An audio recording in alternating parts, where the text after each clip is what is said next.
Prav lepo pozdravljeni zopet v klepetu ob kavi. Da ne boste začudeni, tudi danes bomo klepetali. Vem, da vas zdaj grozno muči, o čem bomo klepetali.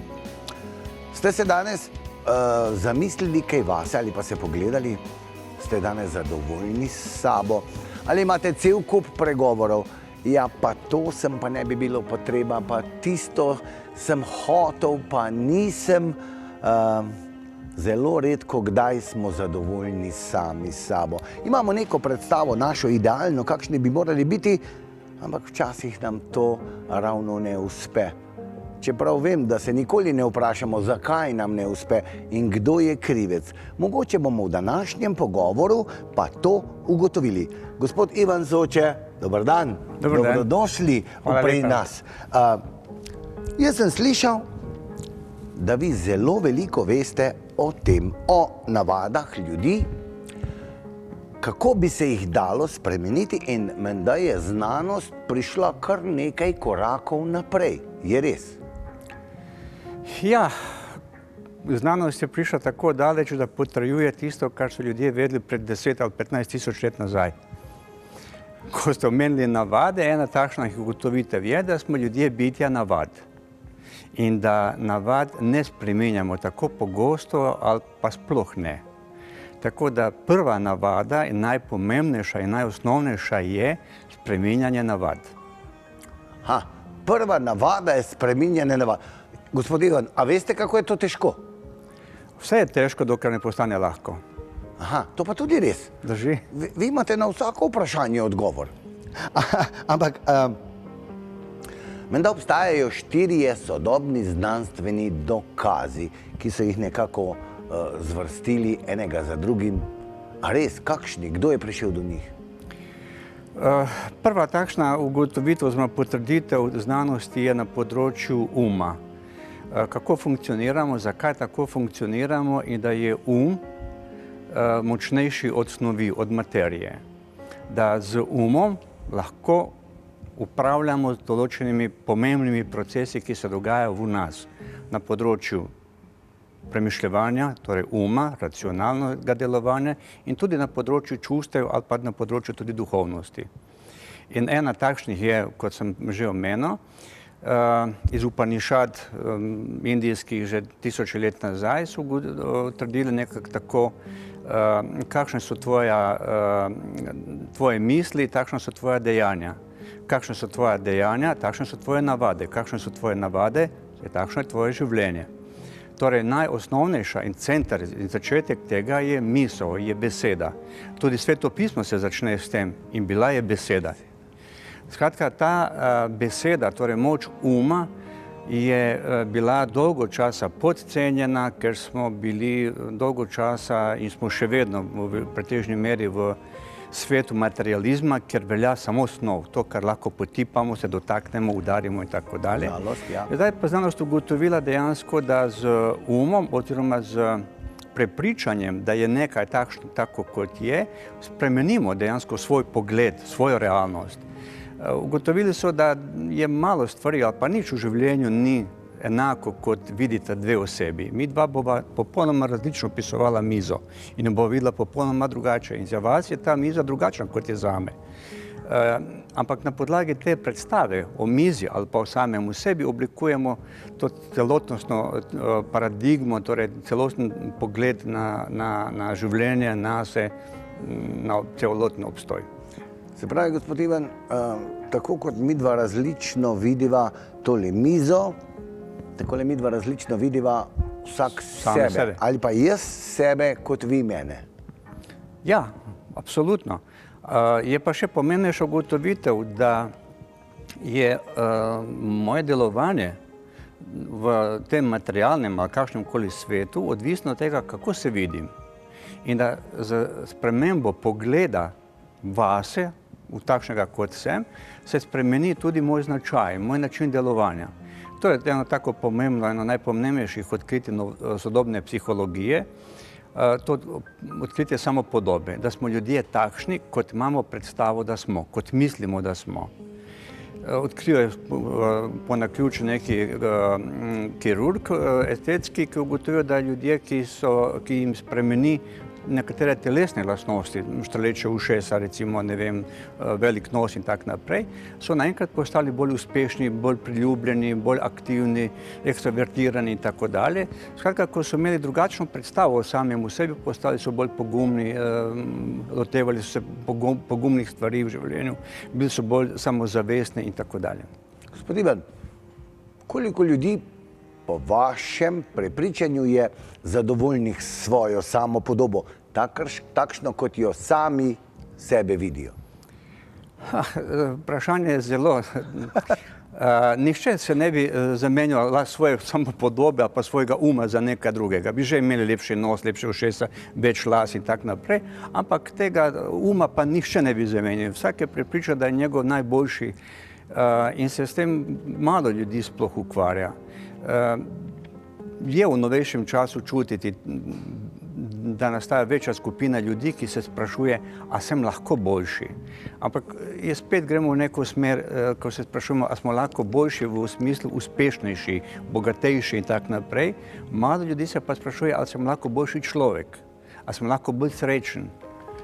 In šele takrat, ko doseže neko bogatstvo, avtomobile, hiše in tak naprej, ugotovi, da to ne prinaša srečo in se tudi takrat, če je še dovolj časa do smrti, kdo vpraša, kaj v resnici dela srečo, zakaj sem po resnici srečen. Rekli ste moč uma, gospod Ivan. Kako je to močno, kako je to zakoreninjeno in kako težko je to spremeniti? Je težko? Ali se s kakšno pomočjo ali pa s kakšno tehniko da? Najpomembnejše je zavedanje, da je to možno in da je to zelo koristno. Ni treba se ukvarjati s tem tako daleč, da se mi z umom nadziramo telesno temperaturo, srčni utrip in tako dalje, kar je vse možno. Ampak prvo in osnovno spoznanje je, da je to možno in potem lahko odkrijemo hitro tehnike. Ali so to avtohipnoza, ali je to hipnoza, ali je to avtogeni trening, ali so to kakšne oblike meditacije.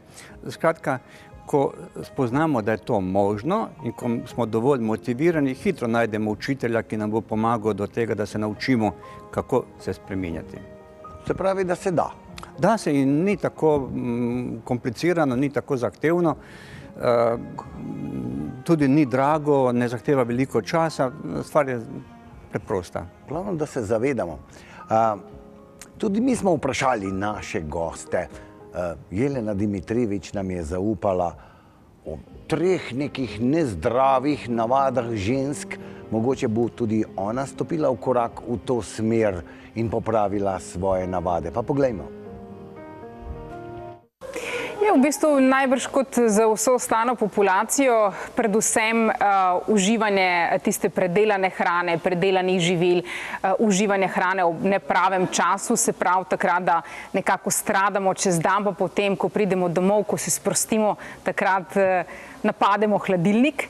Potem mogoče se ne zaužije dovolj tekočine ali se zamenja ta občutek že z lakoto. Pol pisarniško delo, veliko žensk dela v pisarnah, premalo gibanja, premalo stika z naravo. Nasplošno tudi čustveno, s tem, da se čustveno ne negujemo. In potem, ko pridemo ena taka leta, ko je treba končno poskrbeti zase, potem se sesujemo in tudi se telo sesuje in takrat lahko na žalost nastane kakšna bolezen. Gospod Ivan, zdaj smo se pogovarjala o umu. Rekli smo o 4 pomembnih dejstvih. Kot prvo dejstvo pri spreminjanju naših navad. Malo nenavadno sem pogledal, ko sem prebral hrana kot drugo dejstvo. Zakaj? Zato, ker smo se zelo oddaljili od osnovnega pomena hrane. Danes je hrana zreducirana na neko industrijsko potrošno robo, o kateri se pogovarjamo samo, kako hitro se pripravi, ali v mikrovalovni pečici, ali v pečici, ali 3 minute, ali 5 minut. O ceni hrane in katera hrana redi in katera ne redi, in to je pač področje našega interesa. V starih indijskih spisih, recimo 10.000 let naprej, so natančno vedeli, da je hrana življenje. Brez hrane ni življenja, ni spočetja, ni staršev, ni rojstva. Mojih 70 kil je materializirana hrana, ki sem jo v preteklosti pojedel. Skratka, mi smo sestavljeni predelane hrane. In tej hrani posvečamo premalo pozornosti. V teh spisih so natančno odločili recimo hrano, satvično hrano, ki nam daje energijo, voljo do življenja, nas poživi in tako dalje. Vedeli so za radžastično hrano, ki vzbuja negativna čustva, jezo, prepire in tako dalje. Vedeli so za tamastično hrano, ki nas poleni, otopi čustva in tako dalje. Skratka, veliko so vedeli o tej hrani, kakšno energijo ta hrana povzroča, ne samo kalorije, ne samo kilograme. To smo vse pozabili. Hipokrat je govoril, hrana naj bo vaše zdravilo in tako dalje. Zdravniku mi dajo natančno navodila. V lekarno pošljite samo tistega, ki ga ne morete pozdraviti s hrano. Kratka, hrana je bilo osnovno zdravilo. Vse to smo pozabili. Da štejemo samo kalorije, koliko sladkorja noti, koliko je maščob, koliko je teh ali onih nasičenih ali nenasičenih maščobnih kiselin. Na to se več nihče ne spozna, pa se vsi spoznajo, pa noben ne ve, kaj je prav. Skratka, to hranjenje smo tako zbanalizirali, smo dejansko postali neka vreča za odpadke, ki so zelo pogosto, tako grdo pač imenujem to industrijsko hrano. Poleg tega, kar je Jelena omenila, je zelo pomembno to, da jemo zelo različno hrano, da ne jemo, ko smo jezni, ko smo preutrujeni, ko smo bolni, ko smo slabe volje. Skratka, da se hrani posvetimo. Nekaj je na to temo tudi napisanega o duhovnosti hrane, etičnosti hrane in tako dalje. Tako da hrana ni samo tisto, kar pojemo, ni samo to, kar danes govorimo, maščobe, ogljikovih hidratov, beljakovine in tako naprej. Ljudje pred 100 leti nič o tem niso vedeli. Treba se povedati o paradižniku, krompirju, papriki, a je to zdravo, ni zdravo, ne pa maščobah, o tem pa onem, kar je pač sodobna kemija, zna razčleniti hrano na sestavne dele in se potem vsi prčkamo in nekako se brkljamo okoli teh sestavin, noben pa ne ve več, kaj je zdrava hrana in kaj ni. Lepo ste povedali, gospod Ivan, ne jesti takrat, ko ste jezni, utrujeni, razburjeni, takrat hrano mečemo vase brez, kako bi rekel... Hraniš to energijo, ki se hočeš ne biti, ki ti škodi. Kot enim namenom, ko je pa človek zadovoljen, vesel, počasi poje in mu je kmalu telo ugotovi, kdaj je dosti, medtem ko v ihti in razburjenju pa ne. Seveda, in tudi takrat se posveti hrani. V vseh civilizacijah, v vseh kulturah je obstajala ena minutka ali pa morda manj popolnega umirjanja ob mizi. Koncentracija samo na hrani, ponekod je to molitev, ponekod je to zahvala, kakorkoli pač je, ampak povsod je bil ta običaj, da se nekaj trenutkov pač umirilo, se je nekako stabiliziral in so se ljudje posvetili samo hrani. Vedeli so, kdo je pripravil, odkot hrana prihaja, kdo je prinesel k mizi, so vedeli, kaj je do, so povohali, so ugotovili barvo in tako naprej. Skratka, so se ukvarjali drugačnim načinom hranjenja kot danes. In vidite, Ivan, nehote ste s svojimi besedami prišli k tretjemu dejstvu. Ste rekli, v mirnem okolju zaužiti hrano, okolje. Tudi to zelo pomembno. Ja, v tem materialističnem svetu smo bili in smo še vedno velikokrat pa prepogosto obravnavani kot kup mesa, kosti, živcev, žil in tako dalje in smo veliko več kot to. Če materialistično gledamo na človeka, je potem samo to, kar je, in okolje je za njegov obstoj skoraj bilo nepomembno. Sodobna znanost ugotavlja, potrjuje to, kar so ljudje skozi meditacije, modrosti in izkušnje pred 1000 leti že vedeli, kako je okolje zelo pomembno. Morda 3 stvari samo naj povem. Eno takšno epigenetika. Okolje vpliva na izražanje naših genov. Čeprav sta dve osebi, eno jajčna dvojčka, sta glede na okolje njuna gena različno izražata. To pomeni, da okolje vpliva na naš genski material.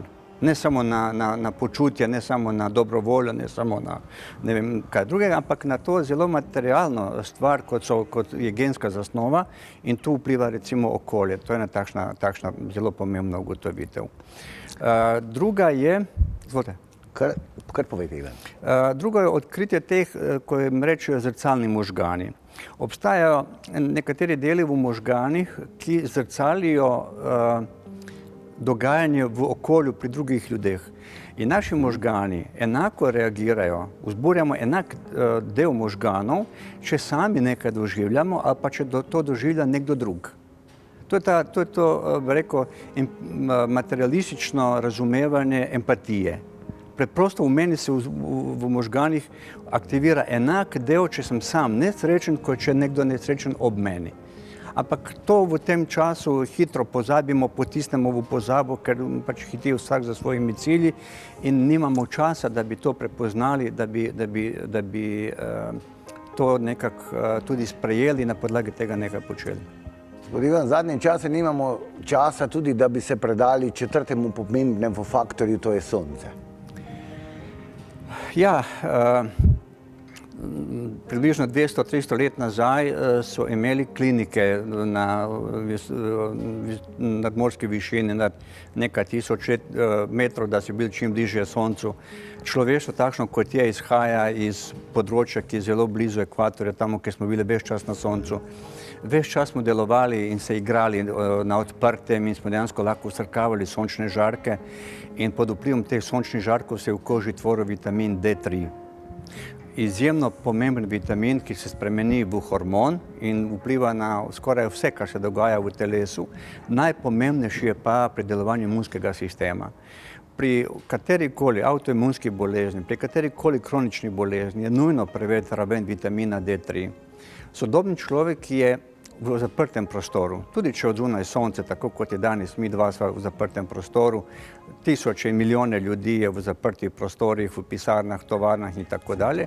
In v tistem času, ko bi lahko tvorili vitamin D3 zaradi izpostavljenosti kože večjega dela, nezaščitene, nenamazane kože neposrednim sončnim žarkom, smo pač v zaprtih prostorih in je to pomanjkanje vitamina D3, ki je posledica pomanjkanja izpostavljenosti sončnim žarkom, največja epidemija v celem svetu in skoraj da ni človeka, vsaj v zimskem obdobju, ki ne trpi zaradi pomanjkanja vitamina D3 in s tem tisoče in tisoče drugih bolezni.